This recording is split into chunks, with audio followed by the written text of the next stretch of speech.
નમસ્તે બાળકો, કેમ છો? વિદ્યાર્થી મિત્રો, આપણે ધોરણ 6 વિષય ગણિત આપણે આગળના વિડીયોમાં ચેપ્ટર 4 ભૂમિતિના પાયાના ખ્યાલોમાં સ્વાધ્યાય 4.2 અને ખૂણા વિશે માહિતી મેળવી હતી. બાળકો, આજે આપણે સ્વાધ્યાય 4.3 વિશે માહિતી મેળવીશું. બાળકો, આ સ્વાધ્યાય 4.3 તમારી નોટબુકમાં લખવાનું છે અને અહીંયા હું જે સમજાવું એ ખાસ ધ્યાન આપીને ખૂણા વિશેની માહિતી છે જે સમજવાની છે અને તમારે યાદ રાખવાનું છે.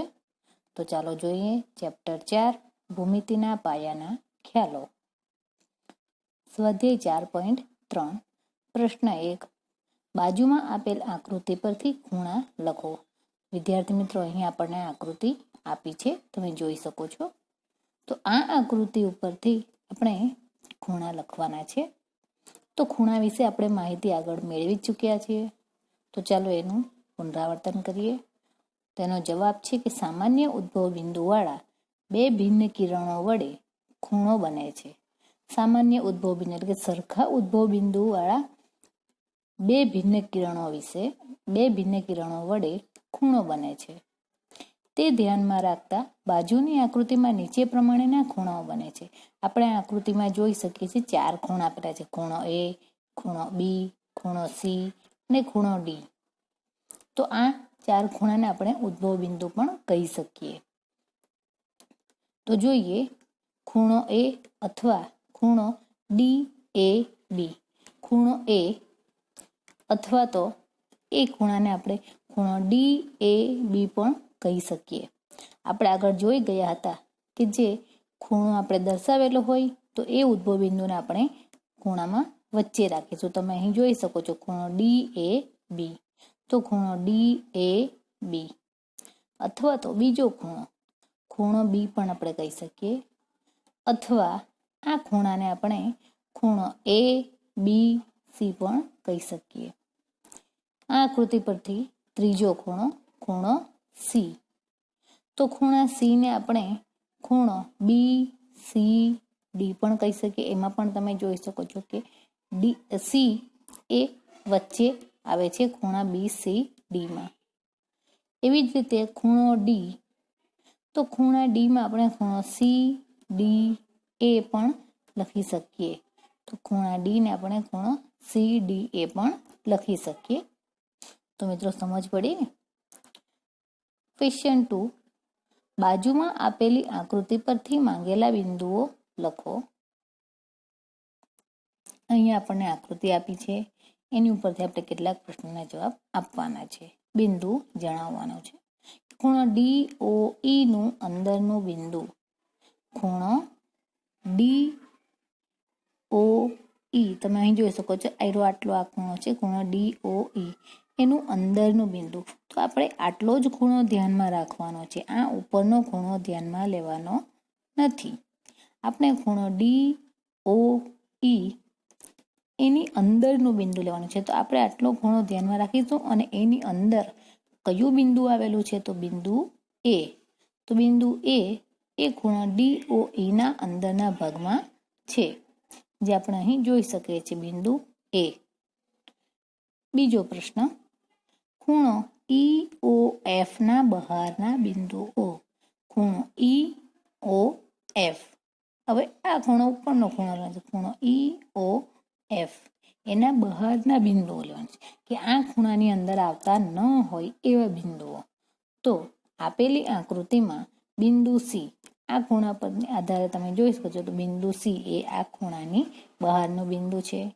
ત્યારબાદ આ ખૂણાને આપણે ધ્યાનમાં નથી લેવાનો એટલે બિંદુ A પણ આવશે, અને બિંદુ D એ ખૂણો EOF ની બહારના ભાગમાં આવેલા બિંદુઓ છે. ખૂણો EOF ના બહારના બિંદુઓ કયા કયા છે? તો બિંદુ C, બિંદુ A અને બિંદુ D. ત્રીજો પ્રશ્ન, ખૂણો EOF પરના બિંદુ એટલે કે ખૂણો EOF, તો એની ઉપર આવેલા બિંદુ કે આ ખૂણાની ઉપર કયા કયા બિંદુ એની કયા કયા બિંદુ આવેલા છે તે લખવાનું છે. તો ખૂણો EOF ની બાજુ કિરણ OE પર બિંદુ B આવેલું છે. કિરણ OE તમે આ જોઈ શકો છો છે ને, આ ખૂણો EOF એની ઉપરનું એક કિરણ OE અને એની ઉપર આવેલું છે બિંદુ B આવેલું છે. તેથી ખૂણો EOF ઉપર આવેલ બિંદુઓ F, O, B અને E છે. તો આ ખૂણા ઉપર આવેલા 4 બિંદુઓ છે કે બિંદુ F, બિંદુ O, બિંદુ B અને બિંદુ E છે. તો મિત્રો સમજ પડી ને? તો આપણે આ ખૂણા ઉપરથી નામ બિંદુઓના જે માંગ્યા હતા એ આપણે આપ્યા છે. તો આમાં અંદરના ભાગમાં આવેલા બિંદુઓ, એની બહારના ભાગમાં આવેલા બિંદુઓ અને ખૂણા ઉપર આવેલા બિંદુઓ વિશે આપણે માહિતી મેળવી. પ્રશ્ન 3, નીચેની પરિસ્થિતિ દર્શાવતી બે ખૂણાઓની કાચી આકૃતિ દોરો. અહીં આપણને પરિસ્થિતિ આપેલી છે કે પરિસ્થિતિ એ બંનેમાં એક સામાન્ય બિંદુ હોય. તો બંનેમાં એક સામાન્ય બિંદુ હોય તેવું આપણે બે ખૂણા દોરવાના છે. અહીંયા આપણને સૂચનામાં આપેલું છે કે બે ખૂણાઓ દોરવાના છે. બંનેમાં એક સામાન્ય બિંદુ હોય તેવા બે ખૂણાઓ બનાવવાના છે. તો અહીં તમે જોઈ શકો છો ખૂણો 1, ખૂણો 2 અને ખૂણો આખો આ 3 પણ કહી શકાય, પણ આપણે માત્ર બે જ ખૂણાઓ લખવાના છે. તો અહીં દોરેલી આકૃતિ જુઓ, ખૂણો ABD અને ખૂણો DBC નું એક સામાન્ય બિંદુ B છે. અહીં બે ખૂણાઓ આપેલા છે. કયા કયા છે? ખૂણો ABD, ખૂણો ABD આ એક ખૂણો થયો. ત્યારબાદ બીજો ખૂણો DBC આ બે ખૂણા થયા. તો આની અંદર એક સામાન્ય બિંદુ એટલે કે એક બિંદુ સરખું હોય એવું, આ બે ખૂણામાં એક બિંદુ સરખું હોય એવું કયું બિંદુ છે? તમે અહીં જોઈ શકો છો ABD અને DBC. તો આમાંથી સામાન્ય બિંદુ એટલે કે સરખું બિંદુ એવું કયું છે? તો બિંદુ D. બિંદુ D આમાં સરખું છે. ત્યારબાદ બે સામાન્ય બિંદુ હોય તેવા બે ખૂણા દોરવાના છે આપણે. બે સામાન્ય બિંદુ એટલે કે બે બિંદુ સરખા હોય એવા બે ખૂણા દોરવાના છે. તો માગ્યા મુજબ આકૃતિમાં ખૂણો ABC અહીં તમે આકૃતિમાં જોઈ શકો છો ખૂણો ABC આ એક ખૂણો થયો અને બીજો ખૂણો છે ખૂણો BAD. ખૂણો BAD તેમાં બે સામાન્ય બિંદુ હોય એટલે બે બિંદુઓ સરખા આવતા હોય એવો ખૂણો. તો અહીં આપણે બે ખૂણા જોઈએ કે ખૂણો ABC અને ખૂણો BAD. તો અહીં તમે જોઈ શકો છો કે કયા બે સામાન્ય બિંદુઓ આવે છે કે કયા બિંદુઓ બે વખત આવે છે. તો એ બે બિંદુઓ સરખા હોય એવા બિંદુઓ કયા છે? તો બિંદુ A અને બિંદુ B. તમે અહીં જોઈ શકો છો ABC અને BAD બંનેમાં બે સામાન્ય બિંદુઓ A અને B આવ્યા, માટે બે ખૂણા થયા બે સામાન્ય બિંદુઓ વાળા. ત્રીજો સવાલ કે 3 સામાન્ય બિંદુ હોય તેવા બે ખૂણા દોરવાના છે.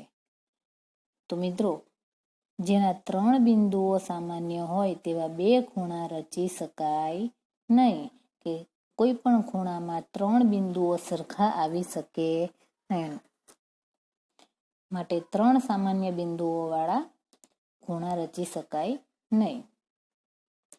4 સામાન્ય બિંદુઓ હોય તેવા બે ખૂણા. જેના 4 બિંદુઓ સામાન્ય હોય તેવા બે ખૂણાઓ રચી ન શકાય. એટલે કે જેના 4 બિંદુઓ સરખા હોય એવા બે ખૂણા પણ દોરી શકાય નહીં, એવા બે ખૂણા બનાવી શકાય નહીં. એટલે એમાં પણ આકૃતિ આવશે નહીં. આગળ જોઈએ, એક કિરણ સામાન્ય હોય. એક કિરણ સામાન્ય હોય. જોજો મિત્રો અહીંયા કિરણ છે, બિંદુ નથી. એક કિરણ સામાન્ય હોય તેવા બે ખૂણા. તો માગ્યા મુજબ આકૃતિમાં ખૂણો ABD અને ખૂણો DBC માં એક કિરણ બી ડી એ સામાન્ય કિરણ છે. જુઓ, ખૂણો એ બી ડી અને બીજો ખૂણો ડી બી સી. તો એમાં સામાન્ય કિરણ એટલે સરખું કિરણ એવું બંનેમાં આવે એવું કયું કિરણ આવ્યું સરખું? કિરણ બી ડી. કિરણ બી ડી. તો આ બે ખૂણામાં સામાન્ય કિરણ હોય, એક સરખું કિરણ હોય કે જે બંને ખૂણામાં આવતું હોય તેવું કિરણ છે કિરણ બી ડી. તો બાળકો સમજ પડી ને? તો આ સ્વાધ્યાય તમારે તમારી નોટબુકમાં લખવાનું છે અને પાકું કરવાનું છે, પ્રેક્ટિસ કરવાની છે.